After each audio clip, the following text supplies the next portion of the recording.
Graças e paz, irmãos. Quero convidá-los nesse dia do Senhor para abrirmos a palavra do nosso Deus no livro de Apocalipse, capítulo 2, dos versículos 12 a 17. Apocalipse, capítulo 2, do versículo 12 ao versículo 17. Texto conhecido como Carta à Igreja em Pérgamo.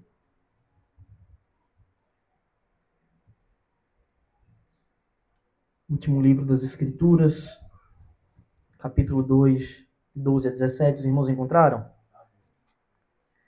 Então, leiamos com atenção, queridos, e eu peço que vocês mantenham sempre as suas Bíblias abertas para que possamos investigar e mergulhar na profundeza do ensino do nosso Senhor. O texto diz assim: Ao anjo da igreja em Pérgamo escreva: Estas coisas diz aquele que tem a espada afiada de 2 gumes. Conheço o lugar onde você mora, que é o lugar onde está o trono de Satanás.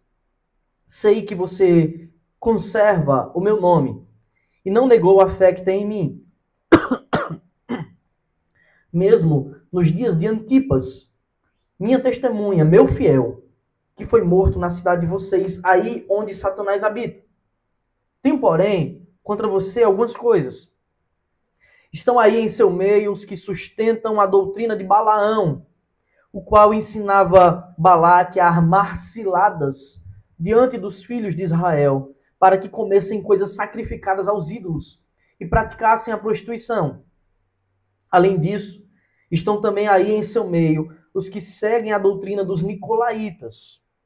Portanto, arrependa-se, senão irei até aí, sem demora, e lutarei contra eles com a espada da minha boca.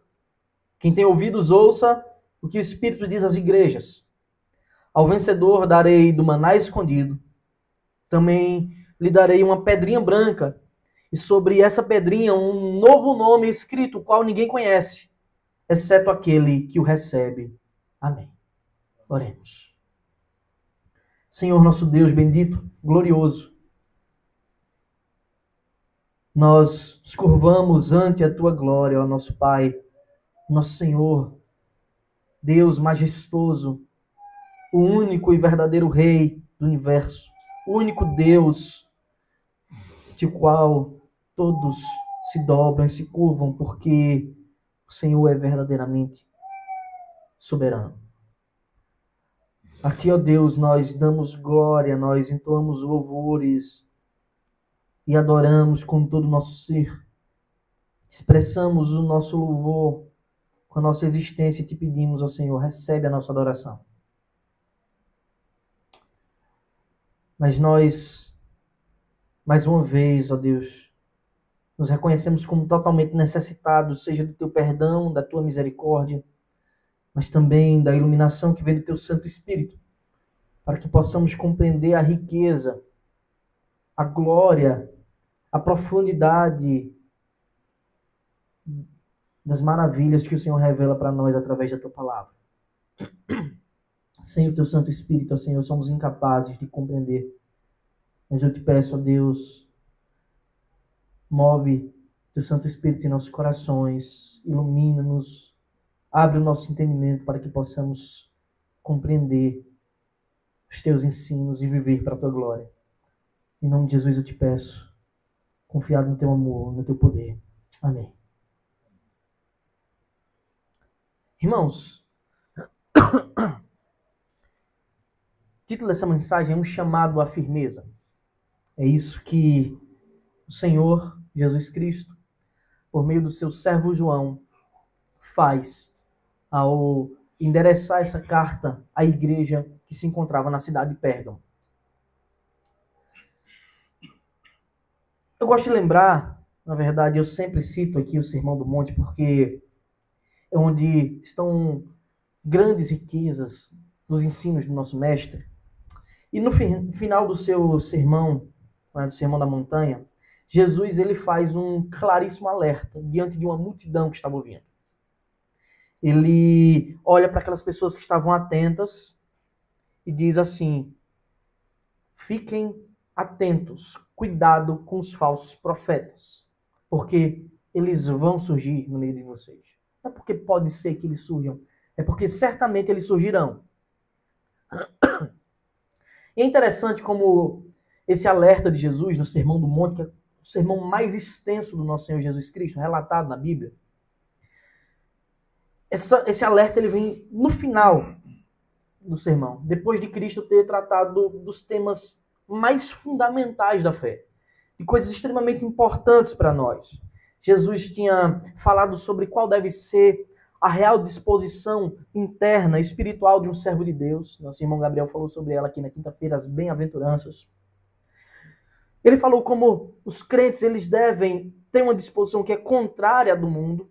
Nós andamos na contramão do mundo. O que o mundo tem por felicidade, nós temos por perda.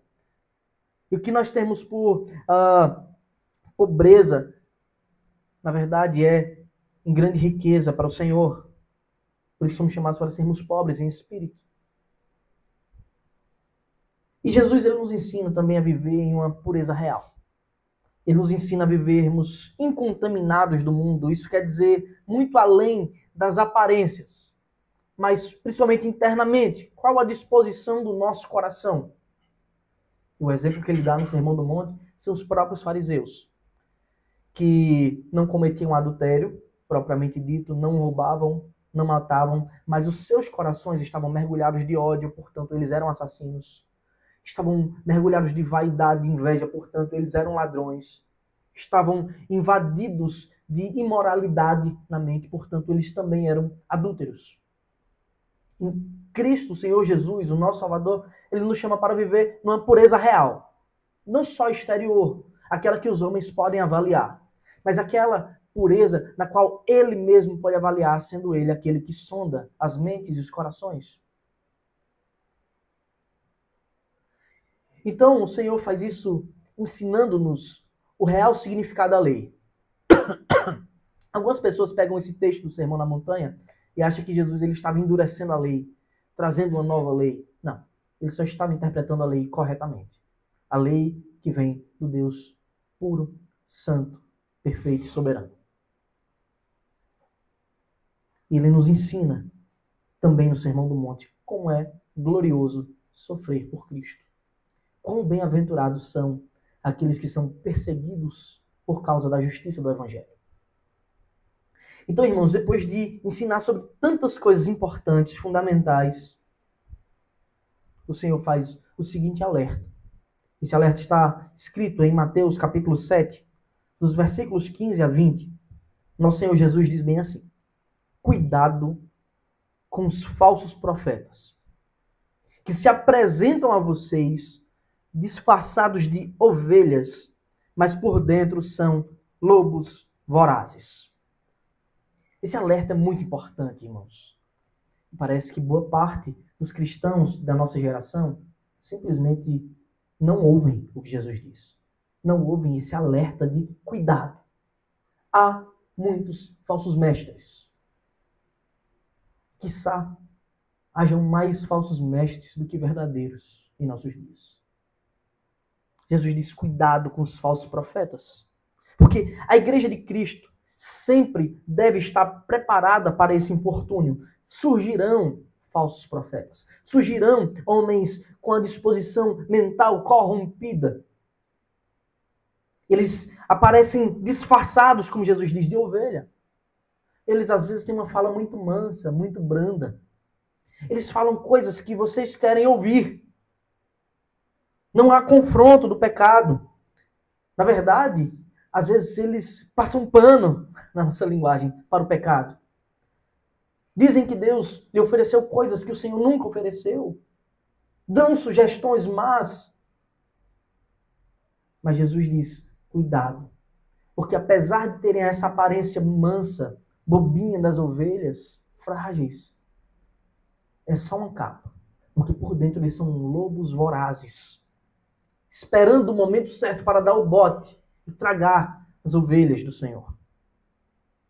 A sua natureza é essa, eles são maus. Só estão esperando o momento certo para atacar. Mas se nós somos comparados com ovelhas que dependem do bom pastor, aquele que dá vida pelas ovelhas, que dependem da guia do Senhor, do cuidado, da proteção, como nós podemos viver ante a presença desses lobos? O Senhor ensina. Jesus continua dizendo: pelos seus frutos vocês os conhecerão. E ele faz uma ilustração muito óbvia. Por acaso se colhem uvas de espinheiros ou figos de ervas daninhas? Tem como alguém colher um morango de uma macieira? É óbvio que não. Cada árvore dá o seu devido fruto. Então Jesus diz assim: toda árvore boa produz frutos bons. Porém, a árvore má produz frutos maus. A árvore boa não pode produzir frutos maus. E a árvore má não pode produzir frutos bons. O que Jesus está dizendo? Vocês têm que estar atentos aos frutos que esses homens produzem e averiguar se são bons ou maus. Sabe o que Jesus está dizendo, irmãos? Vocês devem julgar. Não o julgamento temerário, hipócrita, vaidoso, mas o julgamento santo, para saber se esses homens vêm de Deus. E sabe qual é o grande argumento desses homens? Não julgueis. É assim que eles se blindam. Alguns gostam de dizer: não toquem no ungido do Senhor. Nós devemos ter cuidado e o tempo todo estar atentos, julgando. João, em sua carta, diz: provem os espíritos. Não é provem de experimentem, mas ponham à prova os espíritos para ver se eles procedem de Deus. Os bereanos foram chamados de nobres porque tudo que era dito eles verificavam se estavam na palavra de Deus. Então, o primeiro ensino de Cristo para as ovelhas é: estejam atentos. O tempo todo atentos, alerta, para saber se eles estão produzindo os devidos frutos que devem produzir. E assim vocês poderão identificá-los. Apesar de sermos frágeis, nós temos um Deus que é forte. Apesar de muitas vezes estarmos incapacitados, nós não podemos ser ingênuos e nos deixar enganar. Apesar de devermos sempre perdoar aqueles que se arrependem, não podemos usar por pretexto o perdão para aceitar a heresia. Vocês entendem isso? Não devemos usar o pretexto da mansidade para aceitar o erro em nosso meio. Nós devemos ser mansos, unidos. Não podemos usar a mansidão como pretexto para isso. A árvore boa, ela deve produzir frutos bons. Igualmente a árvore má, ela só pode produzir frutos maus. Esperar o bem delas, irmãos. Quando nós conhecemos a árvore má, ela dá todos os indícios de ser uma árvore má. E nós esperamos o bem dela. Nós estamos simplesmente desprezando tudo aquilo que o Senhor Jesus nos ensinou. Se dermos as brechas para que essas pessoas governem o povo de Deus e liderem a igreja de Deus. Então o primeiro ponto que Jesus ensina é: identifique elas. Para isso devemos julgar com santidade, com pureza, como Jesus ensina, não o julgar temerário, hipócrita. E aí Jesus passa, ele continua dizendo, versículo 19 de Mateus 7, toda árvore que não produz bom fruto, o que acontece com ela? É cortada e jogada no fogo. Assim, pois, pelos seus frutos, vocês os conhecerão. Então, mais uma evidência ensinada por Jesus. Pelos seus frutos, vocês conhecem a saúde da árvore. Se ela não é boa, lance ao fogo. Jesus está dizendo que você vai lançar ela no inferno, não, viu? Só os profetas. Mas rejeite-os. Fujam deles. Expulse eles do seu meio. Na carta que Jesus manda João escrever para a igreja de Éfeso, a primeira carta de Apocalipse, fica claro que aquela igreja, a igreja em Éfeso, eles obedeceram esse ensino de Cristo. Eles não toleraram os ensinos dos nicolaítas. E é dito que eles puseram à prova os falsos apóstolos. E descobriram que, na verdade, eles são mentirosos. Está no começo do capítulo 2. Nós devemos ter isso muito vivo. Sabe por quê, irmãos? Porque Jesus elogia eles por isso. O Senhor Jesus faz um elogio à igreja de Éfeso. porque não deram ouvido aos falsos profetas. Só que aqui em Pérgamo, agora no texto da nossa manhã, essa é a grande questão da igreja. Esse é o motivo da profunda fraqueza deles. Eles toleravam em seu meio aqueles que sustentam a doutrina, o ensino de Balaão e igualmente o dos nicolaítas. Nos dias atuais, né, onde qualquer coisa, se você olhar o cara feio para alguém, você é intolerante, isso é extremamente rechaçado pelo mundo, né? Você não pode discordar de nada, que agora se discordar é sinal de intolerância. O Senhor Jesus nos chama para não tolerarmos em nosso meio os falsos profetas. Algumas das cartas às 7 igrejas nos chamam a atenção de um modo especial pelo seu contexto. E em nossos dias, a proliferação desses falsos profetas tem sido tão grande que a gente não tem como perceber a aparência da igreja de Pérgamo quando os nossos dias. Nós não temos como não perceber o quão somos parecidos. Infelizmente, tem igrejas piores da 7 que ainda parecemos mais, mas a de Pérgamo é uma delas. Assim como nas outras igrejas, irmãos, o contexto daquela cidade é importantíssimo para que a gente possa entender o conteúdo da carta e o ensino que nos é dado por Cristo. Primeiro, o nome Pérgamo, ele ilustra bem a indústria que havia naquela cidade. Era uma indústria de pergaminhos. O que eram pergaminhos? Eram uma espécie de papel, que não é papel, na verdade era couro de animal, para escreverem os seus livros, o que quer que seja. Havia tido um embargo, algum problema comercial com o Egito, onde eles forneciam seus papiros no passado. E a solução que Pérgamo descobriu foi fazer os pergaminhos com couros de animais. Isso fez com que aquela cidade criasse essa nova indústria. Possivelmente se fortaleceu muito a economia da cidade. Mas também ali surgiu uma grande biblioteca. Virou também um centro de estudos naqueles dias, no primeiro século. Veja, 2000 anos atrás. Por isso a cidade se chama Pérgamo. Muito próximo de pergaminho.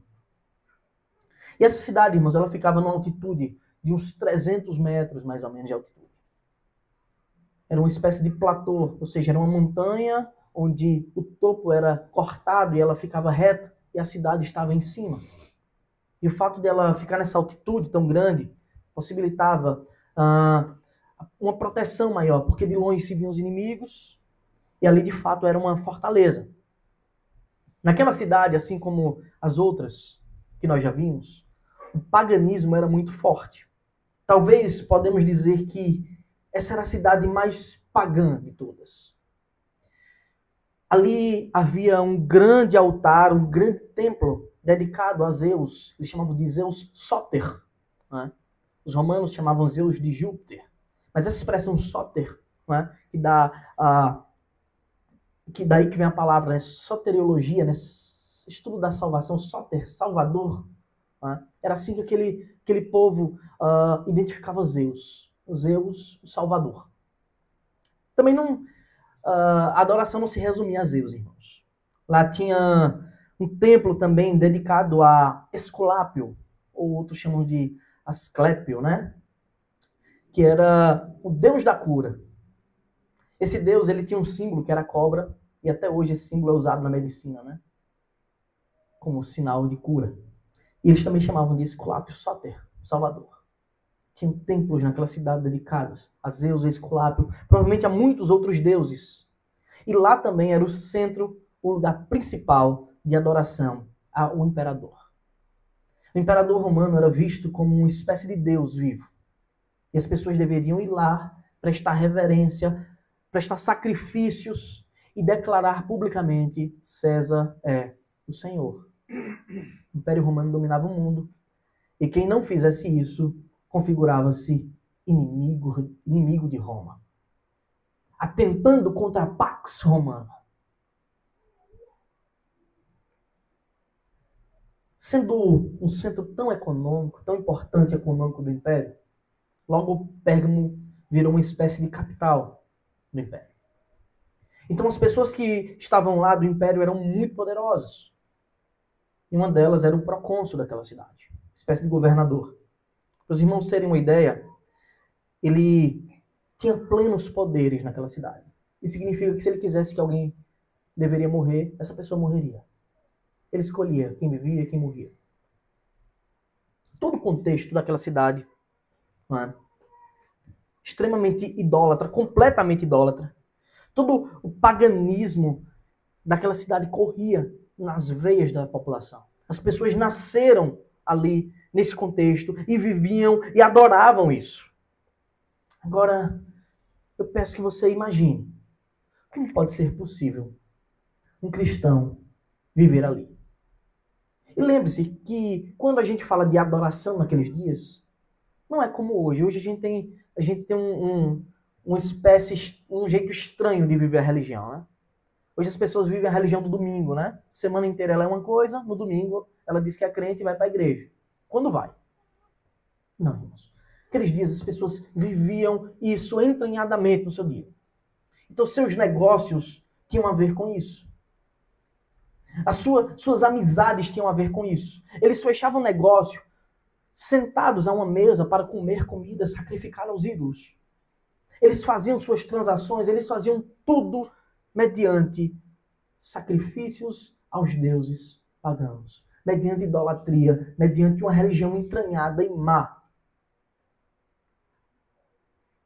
Agora pense nesse contraste. Pense num cristão vivendo ali. A população reconhecia Zeus e Esculápio como Sóter, Salvador. Mas os cristãos reconheciam somente Jesus Cristo como Salvador. Eles declaravam grande honra a César, publicamente dizendo: César é o Senhor. Mas um verdadeiro cristão, ele só diz: Jesus Cristo é o Senhor. Eles tinham muitos templos para adorar seus diversos deuses todos os dias, todos os momentos da semana.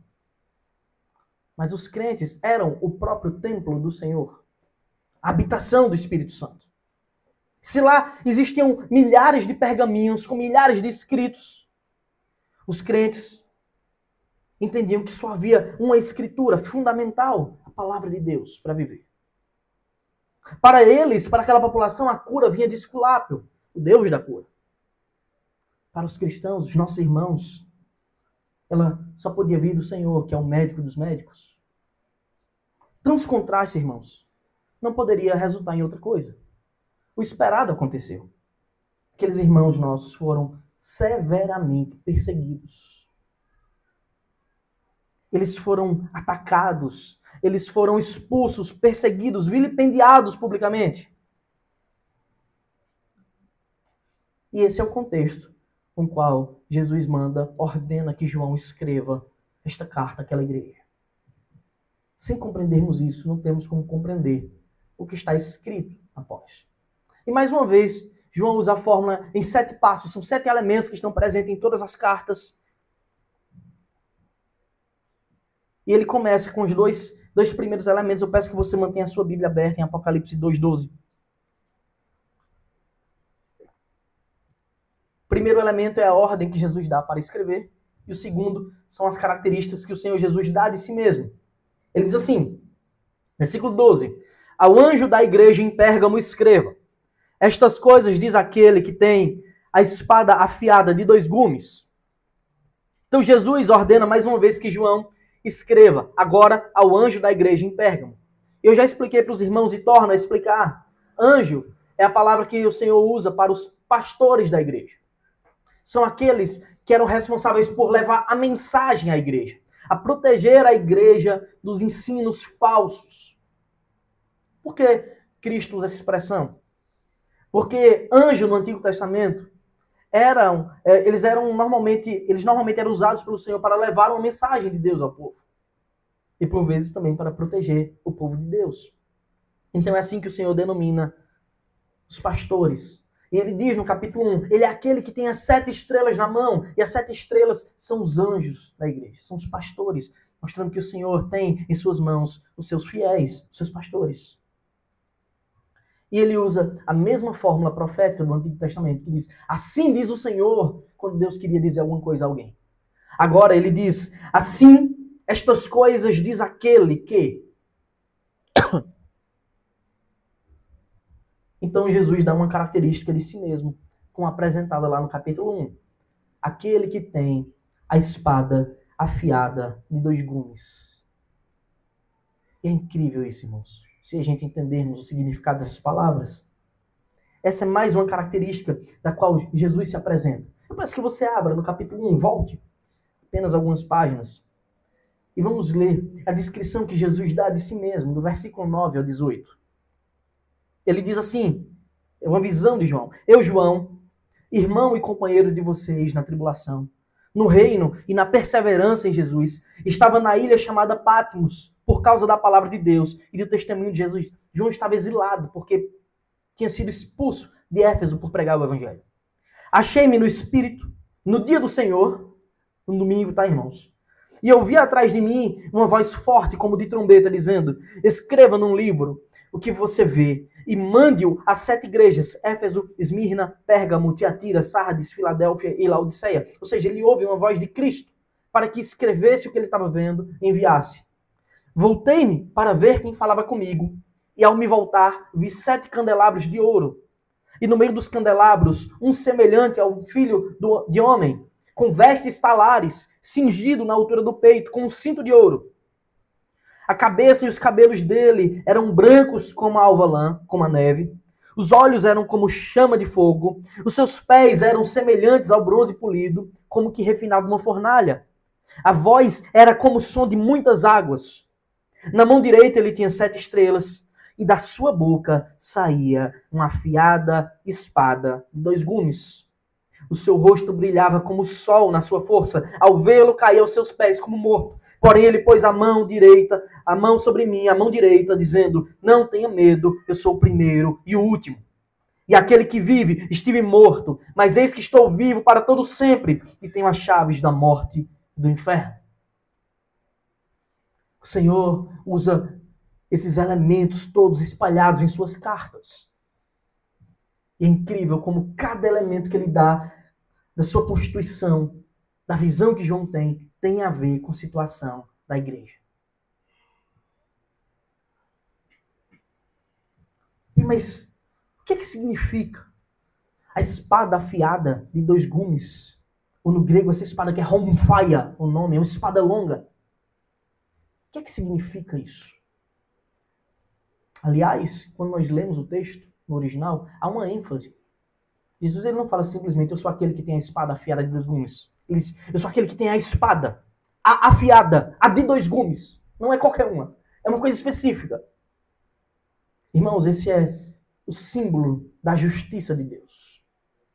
Cristo é aquele juiz do universo que no devido tempo executa o seu juízo. Esse é o significado dessa mensagem. Ele se apresenta assim para os crentes em Pérgamo, para que eles jamais se esqueçam de que ele é de fato o único justo, que ele é de fato o único e perfeito juiz do universo, que não há outro. Que mesmo diante de tantas armadilhas dos romanos, de tantas ameaças de juízo terreno, somente ele pode executar juízo fiel. Isso não só para com o mundo, tá, irmãos? Inclusive dentro da sua igreja. E é isso que ele declara. O Senhor, ele não tolera a corrupção na sua igreja. E ele certamente julgará os impuros. Não é o Império Romano que executa juízo. Não são os magistrados dos nossos dias. Mas é o Senhor. O autor aos Hebreus escreve, no capítulo 10, versículos 29 a 31. Ele diz, imaginem quanto mais severo deve ser o castigo daquele que pisou o Filho de Deus, profanou o sangue da aliança com o qual foi santificado, e insultou o Espírito da graça. Quão severo é o juízo sobre aqueles que foram alvos da bondade de Deus e apostataram da fé. E ele continua dizendo, pois conhecemos aquele que disse, a mim pertence a vingança, eu retribuirei. E outra vez, o Senhor julgará o seu povo. Então, o autor aos Hebreus, no versículo 31 desse capítulo, termina dizendo: horrível coisa é cair nas mãos do Deus vivo. Porque ele é, de fato, o juiz do universo. Contudo, a sua graça e o seu perdão estão disponíveis a todo aquele que verdadeiramente arrependido se achegar ao Senhor, ao seu trono da graça. Por isso, no versículo 16 do nosso texto, ele convida aqueles irmãos de Pérgamo que estavam em pecado terrível, dizendo: portanto, arrependam-se, porque há uma oportunidade de perdão para eles. Essa passagem nos ensina, irmãos, que apesar do nosso Deus ser perdoador e amorosíssimo, ele também é plenamente justo. E ele requer pureza em seu meio. Ele requer que os seus servos, os seus filhos, andem em santidade. Essa é a marca da igreja. Não tem como dizer que é a igreja de Deus se não viver assim. É qualquer outra coisa, menos a igreja de Deus. É uma coisa deformada. É uma caricatura, mas não a igreja de Deus. A igreja de Deus, ela não é perfeita. Ainda. Mas ela busca a santidade. E ela tem essa marca, que é o arrependimento. Diferente daqueles que carregam a marca da besta. Não é que carregaram não, irmãos. Já expliquei aqui, a marca da besta existe desde a era de Cristo. Desde quando Cristo foi assunto aos céus. É o pecado. Não é chip, não é celular, não é código de barras. É simplesmente o pecado. Jesus, ele agora declara que conhece aquela igreja. Esse é o terceiro passo. E mostra o quanto ele conhece, explicando as características daquele povo. E depois ele apresenta também um elogio àquela igreja. Apocalipse 2,13 diz: conheço o lugar onde você mora, que é o lugar onde está o trono de Satanás. Sei que você conserva o meu nome e não negou a fé que tem em mim, mesmo nos dias de Antipas, minha testemunha, meu fiel, que foi morto na cidade de vocês, aí onde Satanás habita. Aquele que anda no meio dos castiçais, isto é, no meio da sua igreja, ele sabe exatamente a situação do seu povo. Por isso ele declara: eu conheço. Eu sei exatamente o que vocês estão passando. Isso não é diferente hoje, irmãos. O Senhor está em nosso meio. E ele sabe exatamente o que se passa. Em cada detalhe, nada está oculto aos seus olhos. A situação em Pérgamo não era fácil. Não é à toa que o próprio Senhor Jesus ele descreve aquela cidade como o lugar onde está o trono de Satanás. Trono representa normalmente domínio. Alguém que reina em um lugar. E depois ele diz: aí onde Satanás habita, ou seja, Satanás reside aí. Mas o que isso significa? E as pessoas começam a criar teorias. Alguns diziam que era o templo de Zeus, porque realmente parecia um trono, era altíssimo, um templo de 13 metros de altura. E quem olhava de longe, aquela cidade que fica num platô, uma montanha, cortada em cima, a cidade em cima, poderia pensar que ali parecia um trono gigante. Só que, por outro lado, outro deus extremamente adorado ali era Esculápio. E o símbolo dele era uma cobra. Símbolo esse associado desde os primórdios ao diabo, Satanás. Essas ligações, elas podem justificar, sim, o fato de Pérgamo ser reconhecida como o lugar onde Satanás habita. Mas ela não chega nem perto de explicar por completo isso. Era muito maior. Ali era o centro do paganismo. Em outras palavras, aquela cidade ela estava mergulhada em trevas, estava entregue à mercê do diabo, porque era assim que eles viviam, aquele povo. Era uma cidade tomada pelo império das trevas. Absolutamente tudo girava ali em torno da adoração aos deuses pagãos. Era como se fosse um quartel-general do diabo, onde os seus servos residiam com orgulho e amavam o diabo. Sendo assim, não carregar a marca da comunhão com o diabo, isto é, o pecado, a idolatria, a falta de arrependimento, a iniquidade, não carregar esta marca, era a fórmula perfeita para ser perseguido. Os crentes, eles não iam comungar com isso. Eles não iam se dobrar a esse sistema mundano, pecaminoso. Portanto, esse era um atestado de perseguição severa. Eles não estavam curvados ao sistema bestial blasfemador, idólatra. E o que esperar de um lugar assim para cristãos? Simples, irmãos. Perseguição. Então Jesus, ele mostra que ele não só conhece a cidade, o contexto de Pérgamo, mas que ele conhece a igreja em seus acertos e em suas falhas também. Sendo Deus amoroso que é, antes de repreendê-los severamente, porque o pecado deles é grave, o Senhor, ele tece um elogio àquela igreja. Ele declara: sei que você conserva o meu nome e não negou a fé que você tem em mim. Isso é importante. Ou seja, aquelas pessoas, eles não tinham abandonado a fé. Eles conservavam o nome de Cristo. Ou seja, eles carregavam a alcunha de cristãos. Vocês não abandonaram a fé. Permaneceram fiéis, mesmo diante da oposição dos mais perversos pecadores que existem. Não deixaram de me adorar, mesmo quando a perseguição chegou ao ponto tal do martírio de Antipas, o irmão de vocês. E ele diz, mesmo nos dias de Antipas, minha testemunha, meu fiel, que foi morto na cidade de vocês. Olha como o Senhor declara a fidelidade daquele servo. Meu fiel, minha testemunha. Nem com a morte deles eles perderam a fé.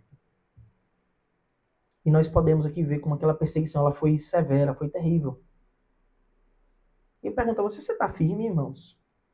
Vocês estão firmes no Senhor? Estão dispostos a testemunhar de Cristo como Antipas testemunhou sem negar a fé?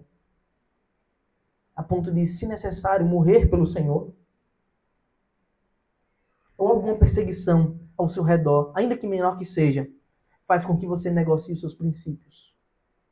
O que te faz negociar os seus princípios? Aquela tinha se tornado uma cidade tão vil, tão terrível, que Jesus diz: Antipas foi morto aí, onde Satanás habita. E me parece que Satanás ele tem espalhado e continua espalhando seu trono em muitas cidades. A gente não precisa ir longe, não. Ao nosso redor vivemos lugares extremamente imorais, terríveis. Ainda que não perseguidos, a imoralidade está em nosso meio constantemente. A gente também não precisa voltar 2000 anos para encontrar a morte dos nossos irmãos.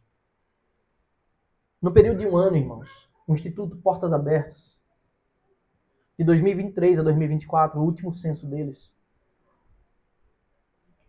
trouxe a informação de que mais de 4.000 mortos.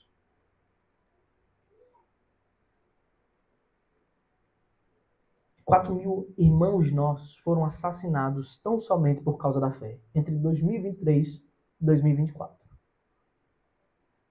E essa perseguição está severa ainda hoje. Na Nigéria está terrível. Diariamente, os cristãos têm sido assassinados lá.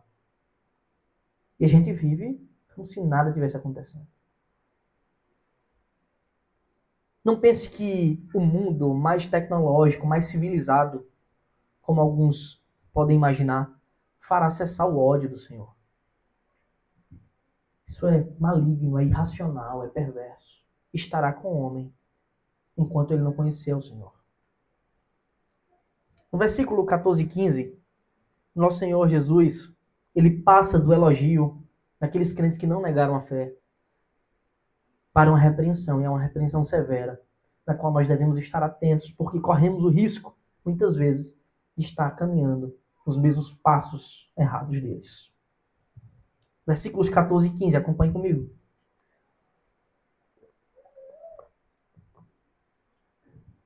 Tenho, porém, contra você algumas coisas. Estão aí em seu meio os que sustentam a doutrina de Balaão, o qual ensinava Balaque a armar ciladas diante dos filhos de Israel, para que comessem coisas sacrificadas aos ídolos e praticassem a prostituição. Além disso, estão também aí em seu meio os que seguem a doutrina dos nicolaítas. Meus irmãos, essas são palavras muito duras. A pior coisa que você pode ouvir de Cristo, do nosso Senhor, são essas palavras. Tenho contra vocês algumas coisas. Isso que terrível, a gente ouvir isso do nosso mestre. Que ele está contra nós em algumas coisas. Naquele caso, essas coisas eles estavam tolerando falsos profetas no meio deles. Eles toleravam aqueles que sustentavam a doutrina de Balaão e os que seguiam a doutrina dos nicolaítas. Apesar de ter essa conjunção que parece que são duas coisas diferentes, tudo indica que é a mesma coisa, tá, irmãos? Os que sustentam a doutrina de Balaão e dos nicolaítas é uma mistura da mesma coisa. Tem uma coisa também muito interessante nos nomes Balaão e Nicolau, não é? Que é o significado deles. O nome de Balaão significa aquele que destrói ou governa o povo. E o de Nicolau, aquele que vence o povo. Tem um significado bem parecido de alguém que invade e permeia e dissemina o erro. Mas Jesus, ele ensina, ele diz exatamente o que aquele povo fazia, o que aqueles homens maus faziam no meio da igreja. E o pecado do povo, o pecado dos nossos irmãos era dar ouvidos a eles. Não rejeitá-los. Eles estavam tolerando falsos profetas, os quais Cristo várias vezes advertiu a igreja. Eles eram pedras de tropeço no meio do povo de Deus, lobos vorazes. Quem foi Balaão? Os irmãos devem lembrar da história que está lá em Números. Ele foi um profeta, um falso profeta do Antigo Testamento, no qual Balaque era o rei dos Moabitas, o povo inimigo do povo de Deus, no qual em sua jornada teriam que passar pela terra dos Moabitas. E Balaque ele ficou com muito medo porque Israel vinha conquistando tudo, dominando tudo. E ele contrata Balaão para amaldiçoar o povo de Deus. Bem, o fato interessante é que toda vez que Balaão se encontrava com o povo de Deus, ele era incapaz de amaldiçoar. O Senhor o tomava e fazia com que ele abençoasse Israel. Enquanto tentava chegar perto para amaldiçoá-lo, aconteceu uma das cenas mais inusitadas da palavra de Deus. Está lá em Números 22, 23. A jumenta dele fala com ele. O Senhor faz esse ato especial, sobrenatural, para alertar o tamanho do erro de Balaão. A jumenta viu o anjo do Senhor, e atentem, quando a escritura no Antigo Testamento fala o anjo do Senhor, e apresenta aí com as letrinhas maiúsculas, saiba, estamos se tratando de Cristo. Ou seja, a jumenta viu Cristo parado no caminho, com a sua espada na mão, guarde isso. Por isso a jumenta se desviou do caminho, indo pelo campo. Então Balaão espancou a jumenta para fazê-la voltar ao caminho. Veja, ela viu o anjo do Senhor com sua espada desembainhada. Ou seja, ela viu Cristo com sua espada na mão para executar juízo. Só que o que há de mais sombrio e perverso na história de Balaão não é o fato dele ter sido contratado para amaldiçoar o povo de Deus. Porque ele foi incapaz de fazer isso. O que há de mais sombrio está lá descrito em Números 31, 16. Tempos depois de que já tinha acontecido uma coisa terrível, um morticínio gigantesco no arraial de Israel. É dito lá por Moisés: eis que estas, por conselho de Balaão, fizeram com que os filhos de Israel fossem infiéis ao Senhor, no caso de Peor. E assim houve uma praga no meio da congregação do Senhor. Deixa eu explicar para vocês. Como Balaão ele foi incapaz de amaldiçoar o povo de Deus, Balaque, o rei dos Moabitas, insistiu com ele: o que é que eu faço? O que Balaão fez foi: já que eu sou incapaz de amaldiçoar, eu sei o que pode fazer Deus amaldiçoá-los. E o que fará Deus amaldiçoá-los é eles desobedecerem ao Senhor. Eu não posso amaldiçoar eles, mas posso ensinar você o método de fazer aquele povo desobedecer a Deus. Deus tinha dado uma ordem para Israel: quando passarem pelo caminho, não se misturem com outras nações. Não tomem as mulheres dos Moabitas, Amonitas, de quem quer que seja. E aí aquelas mulheres seduziram os israelitas por ordem de Balaque. E aquele povo caiu em prostituição. E ao cair em prostituição, o que é que eles fizeram, irmãos? A primeira coisa que eles fizeram foram se curvar diante dos deuses dos Moabitas. E o que o Senhor fez? Deus os puniu severamente. Está lá no capítulo 25 de Números, versículos 1 e 2. Quando Israel estava em Sitim, o povo começou a prostituir-se com as filhas dos Moabitas. Estas convidaram o povo aos sacrifícios oferecidos aos seus deuses, e o povo comeu a carne dos sacrifícios e adorou os deuses dessas mulheres. Exatamente isso, irmãos, que estava acontecendo na igreja de Pérgamo. Aqueles que sustentam a doutrina de Balaão estavam no meio. Os nicolaítas, eles faziam isso. Como assim? Eles pensavam, olha, vocês são servos fiéis. Mas como pode, alguns gostam de ter esse discurso, né? Como pode um servo de Deus sofrer? Você veio para ser cabeça e não cauda. Essa é a frase clássica dos hereges da teologia da prosperidade. Se você é servo de Deus, por que você está sofrendo? E assim ele começou a seduzir o povo. Tem uma fórmula mágica para você não sofrer. Você é servo de Deus, guarde o seu coração, mas faça o seguinte, quando tiver o sacrifício, você vai lá, você só vai estar lá de boa.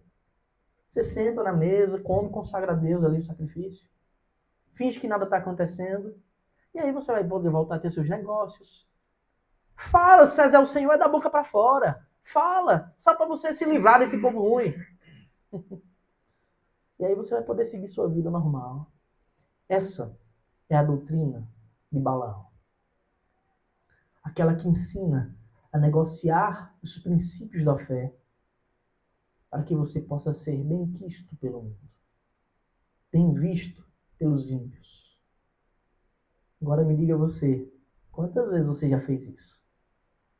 Você já fez.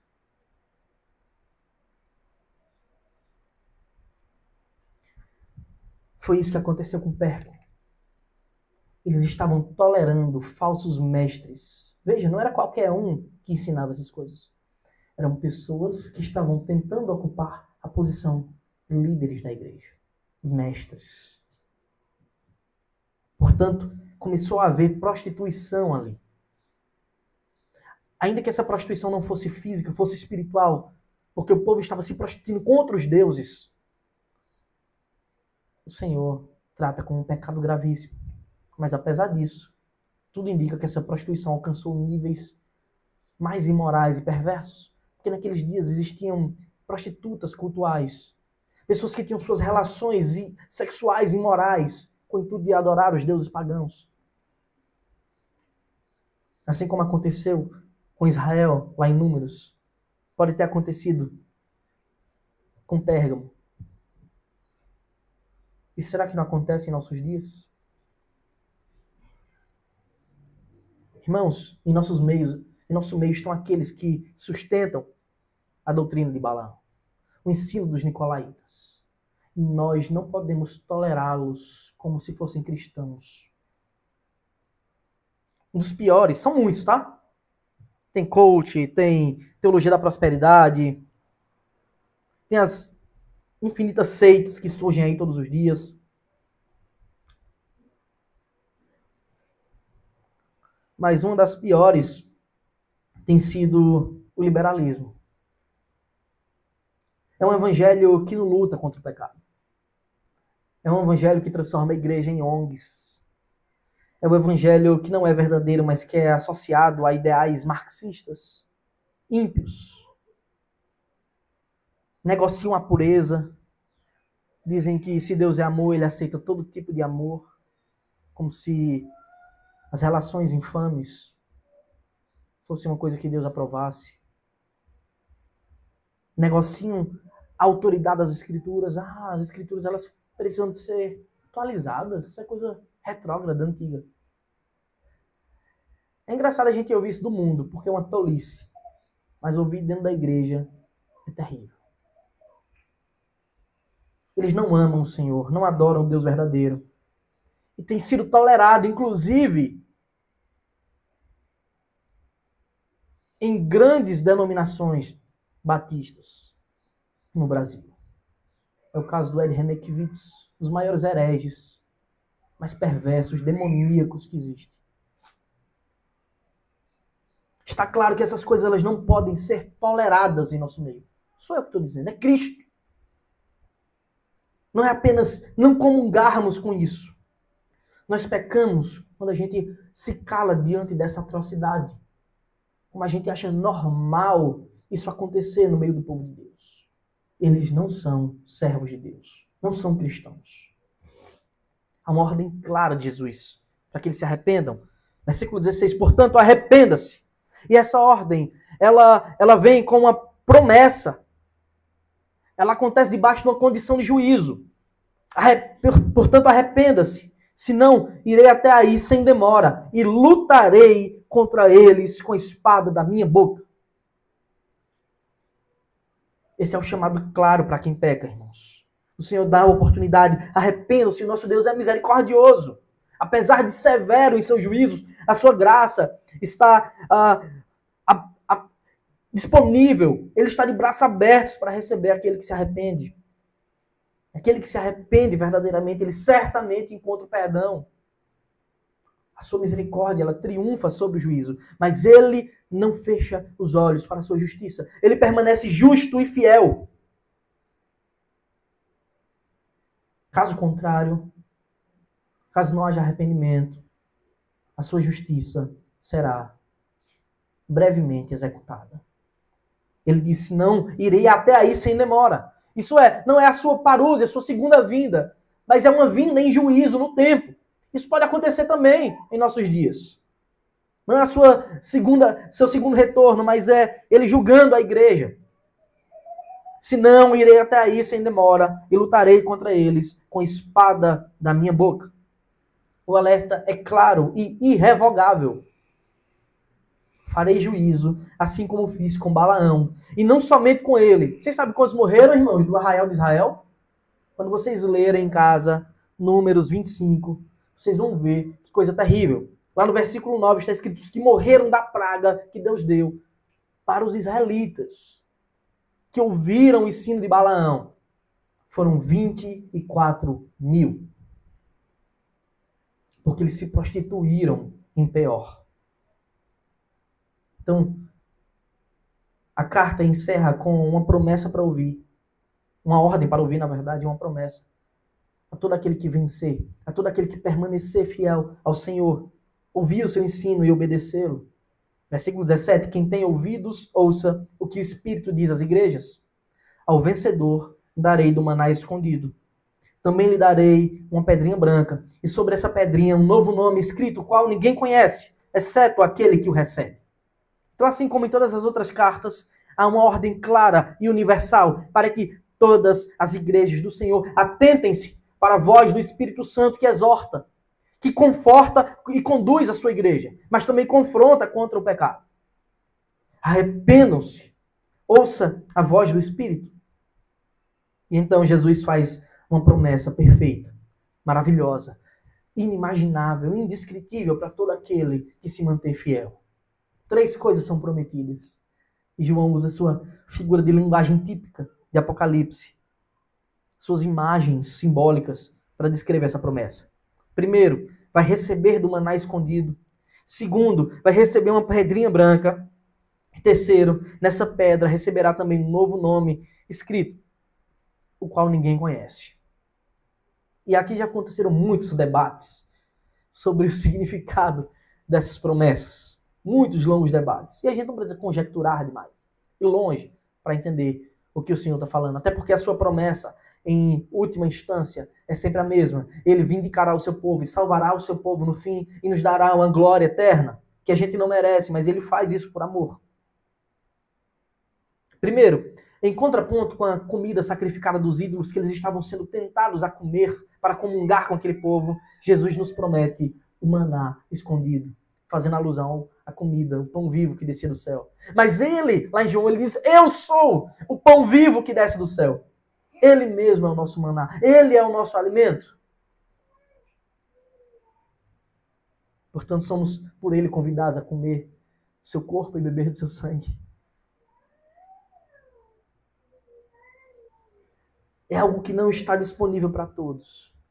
Apenas para os crentes. É um símbolo de sustento. Quando Jesus diz, eu vou dar um maná, você lembra que diariamente caía o maná do céu. E ele diz, não precisa guardar. Vocês só vão guardar na sexta. Porque no sábado não é dia de colher nada.